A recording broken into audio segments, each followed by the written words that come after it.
Hi friends, ಇದು ಬಂದು ವಿಜಯದಶಮಿ ದಿನ ಸಂಜೆ ಮಿನಿ ಬ್ಲಾಗು.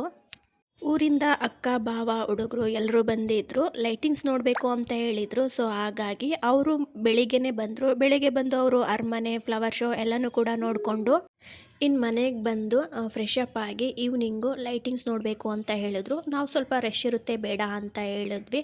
ಬಟ್ ಅವರು ಇಲ್ಲ, ನಾವು ನಾಳೆ ಊರಿಗೆ ಹೊಟ್ಟೋಗ್ಬಿಡ್ತೀವಿ, ನೋಡ್ಕೊಂಡು ಹೋಗ್ತೀವಿ ಅಂತ ಹೇಳಿದ್ರು. ಸೊ ಹಾಗಾಗಿ ನಾವು ಕೂಡ ಹೊರಟ್ವಿ. ಇನ್ನು ಅವತ್ತೇ ಜಂಬೂ ಸವಾರಿ ಇದ್ದಿದ್ದರಿಂದ ಸಿಕ್ಕಾಪಟ್ಟೆ ರಶ್ ಇತ್ತು. ಒಂದು ಸಿಗ್ನಲ್ನ ಜಂಪ್ ಮಾಡಬೇಕು ಅಂತ ಹೇಳಿದ್ರು. ಇಲ್ಲ ಅಂದರೂ ಮಿನಿಮಮ್ಮು ಒಂದು 5-10 ನಿಮಿಷ ಆಗ್ತಿತ್ತು. ಬಟ್ ಬೇಜಾರಾಗ್ತಿರ್ಲಿಲ್ಲ, ಸುತ್ತ ಲೈಟಿಂಗ್ಸ್ ಇರೋದ್ರಿಂದ ಟೈಮ್ ಹೋಗ್ತಿದ್ದೇ ಗೊತ್ತಾಗಿಲ್ಲ. ಇನ್ನು ನಾವು ಕೂಡ ಶಿವರಾಂಪೇಟೆ ಹತ್ರನೇ ಬೈಕ್ ನಿಲ್ಲಿಸಿದ್ವಿ. ಇನ್ನು ಒಳಗಡೆ ಬೈಕ್ ತೊಗೊಂಡು ಹೋಗೋಕ್ಕಾಗಲ್ಲ ಅಂತ. ಎಷ್ಟು ರಶ್ ಇತ್ತು ಅಂತ ಹೇಳಿದ್ರೆ ಸಿಕ್ಕಾಪಟ್ಟೆ ರಶ್ ಇತ್ತು. ಇನ್ನು ನಮ್ಮ ಅಕ್ಕನ ಮಗಳು ಈ ಲೈಟಿಂಗ್ಸ್ದು ಏರ್ ಬೆಂಡನ್ನ ಇಷ್ಟಪಟ್ಲು. ಸೊ ಅದನ್ನು ತೊಗೊಂಡು ಇನ್ನು ಅರಮನೆ ಮೈದಾನ ಹತ್ರ ಹೋದ್ವಿ.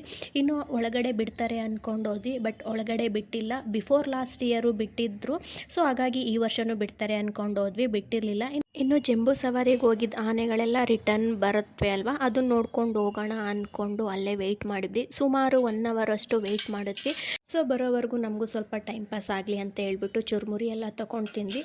ಇನ್ನು ಅಷ್ಟರಲ್ಲಿ ಅಂಬಾರಿಲಿ ತಾಯಿನ ಕರ್ಕೊಂಡು ಬಂದರು. ಇನ್ನು ಅದನ್ನು ನೋಡಿಕೊಂಡು ನಾವು ಕೂಡ ಹೊರಟ್ವಿ. ಆನೆ ಬರೋದು ಲೇಟ್ ಆಗುತ್ತೆ ಅಂತ. ಇನ್ನು ಹೊರಡಬೇಕಾದ್ರೆ ಅಲ್ಲೇ ಬರಬೇಕಾದ್ರೆ ಈ ಥರ ಬಲೂನ್ಸ್ ಎಲ್ಲ ಮಾರ್ತಾಯಿದ್ರು. ನಾವು ಸ್ವಲ್ಪ ಫೋಟೋ ತಗೊಳ್ಳೋಣ ಅಂತ ಹೇಳ್ಬಿಟ್ಟು ಹೋದ್ವಿ. ಇನ್ನು ಅಷ್ಟು ಬಲೂನ್ಗೆ 1 ಅವರ್ ಪರ್ಚೇಸ್ ಮಾಡಲೇಬೇಕು. ನಾವು ಒಂದು ಬಲೂನ್ ಪರ್ಚೇಸ್ ಮಾಡಿಕೊಂಡು ಫೋಟೋ ತೆಗೆಸ್ಕೊಂಡ್ವಿ.